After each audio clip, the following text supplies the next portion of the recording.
Hey everyone, welcome back to Seven Shepherds Farm. Today we're going to show you how we kind of get this project started. So we already fenced one side of the farm, and now we're just now starting on this next.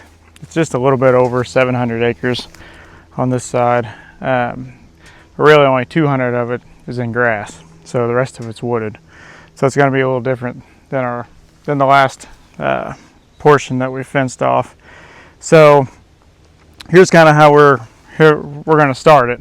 So we have this highway that goes kind of the length of the farm here. So what I like to do is everything on this farm was set up for cows. So it's all like 4-strand barbed wire fence.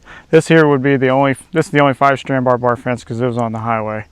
So what I like to do is take any fences that we want to keep, and we'll just start putting electric offsets on that portion, and then any of the fences that are too bad to keep, we're gonna basically, we could reroute that fence entirely. So we might just completely take that fence out and either put electric up, or we might not put anything in its place.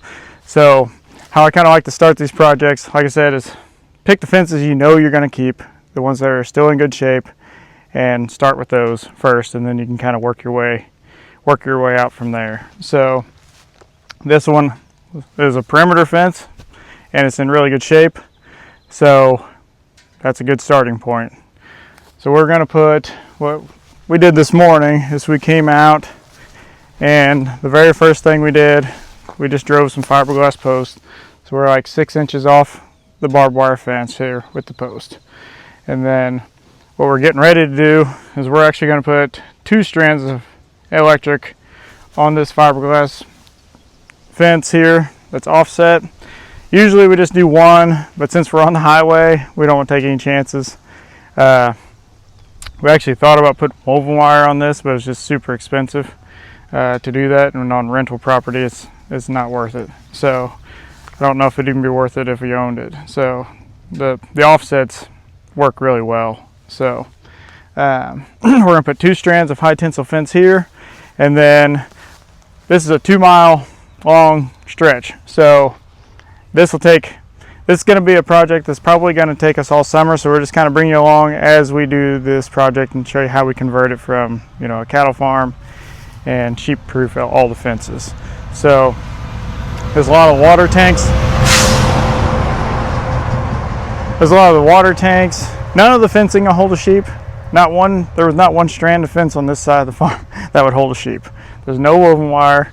Every little bit of this side of the farm will have to be redone. So, and then a lot of the water tanks everything's set up for cows, obviously. So we'll have to set everything up. It's kind of a blank slate, which in a way is nice. We can set it up how we want to and change the fences if we need to. So, but I'm going to use as many of the old fences as we can, and then just put a 1 or 2 strand offset on it. So this will be, kind of a longer project. Like I said, it'll probably take all summer to get this done, because the regular farm work doesn't stop either. So we're just working on this when we have time. So this is a example. This is the best fence on this side. So that's a good example there. And then we're going to take you around and we'll kind of show you some of the other fences we're working with, and some of the other ones we're going to take out. Some of these are 2-strand barbed wire old fences that really shouldn't even try to hold a cow. So it's definitely not going to hold a sheep. So we got to decide if we want to just take all those out, or how we want to do that. So we'll kind of take you along in that process. Okay, so I'm just going to give you guys a couple of examples of the fencing that we are working with. Like I said, we had the one along the highway. That's a 5-strand barbed wire fence. It's like 25 years old, but it's in really good shape. So we're keeping it. And then we have fences like this. This is actually, it's not near the worst fence on it. It's pretty bad. It's 3-strand. There might be a 4th one. I think it's 3 all the way, honestly. So, and it's pretty rough. It's been patched many times. It needs to go. Basically, it's going to be, so here's kind of the decision making process. If it's going to be a bigger hassle to leave the fence and to patch it up than it is to put a whole new electric fence in, then I'm going to take it out. That's kind of the line I like to draw.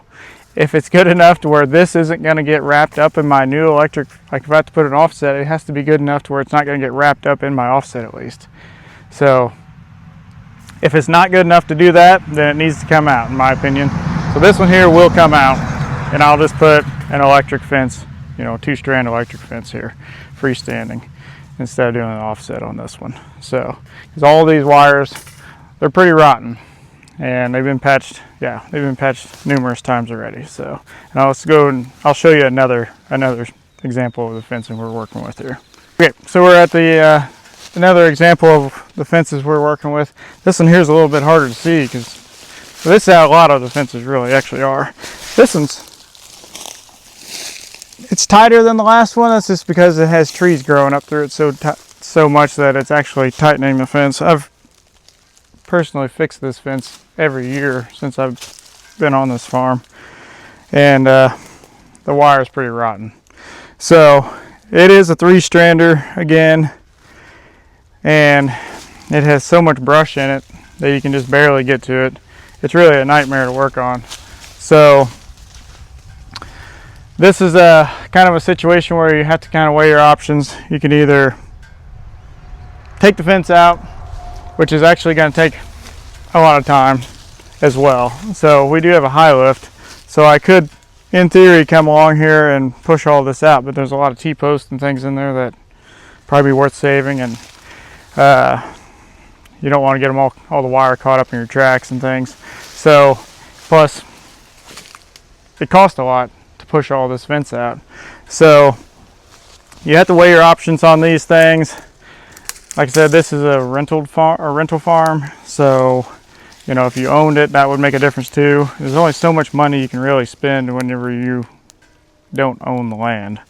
So this is one. This fence, it needs to come out. I'm not sure what the cheapest way to get it out is, because if we do an offset on it, this fence will most definitely short out my electric fence offset. So I guarantee it's broke at least 5 different places in this little strip, because it always is.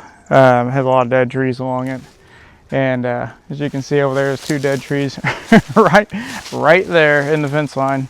So I'm sure it's broke right over there somewhere. Anyway, so what I'm getting at is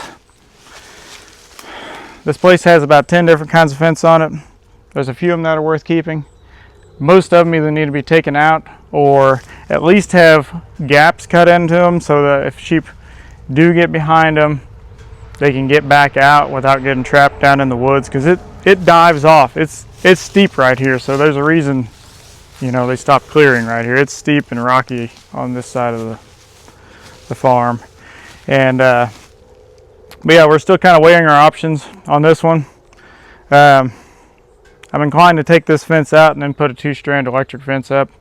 That's probably what's going to happen, but we're just kind of, that's why we're going to start with the fences we know we're going to keep, and then we can kind of weigh our options as we go and as time allows. So if we're running really short on time, we won't take this fence out.